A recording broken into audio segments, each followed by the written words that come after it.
భారతీయ పురాణాల్లో ఒక రహస్యం ఉంది. ప్రతిరోజు శ్లోకం జపిస్తే మహాపాతకాలు కూడా నశిస్తాయని నమ్మకం. ఆ శ్లోకం ఏంటంటే, అహల్య ద్రౌపది సీతా తార మందోదరి తదా పంచకన్యా స్మరన్నిత్యం మహాపాతక నాశనం. కానీ ఈ పంచకన్యలెవరు? ఎందుకు వీరి స్మరణం పాపాలు తొలగిస్తుంది? ఇది ఒక మిస్టరీ.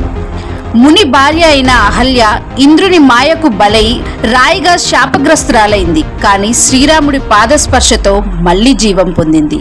రహస్యం ఏంటంటే, చల్లని రాయిలా మారిపోయిన మనసును కూడా దైవస్మరణం జీవం కలిగించగలదని సంకేతం. ద్రౌపది అగ్నిలో పుట్టింది. పంచపాండవుల భార్య.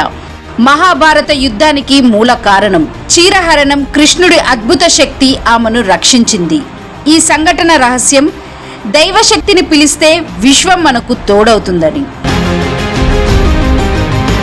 భూమాత కూతురు సీత రావణుడు అపహరించిన పవిత్రతను కాపాడుతుంది. చివరకు మళ్లీ భూమిలో కలిసిపోయింది.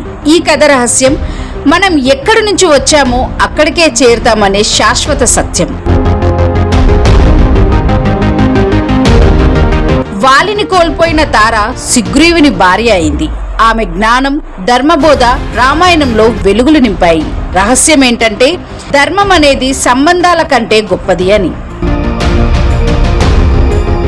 రావణుని భార్య మండోదరి లంకలో ఒకే ఒక సతీశీలురాలు. రావణుడి అహంకారాన్ని తగ్గించడానికి పదే పదే ప్రయత్నించింది. ఆమె రహస్యం ఏంటంటే, అసత్యం నిండిన లోకంలోనూ సత్యానికి నిలబడడం ఆమె ప్రత్యేకత.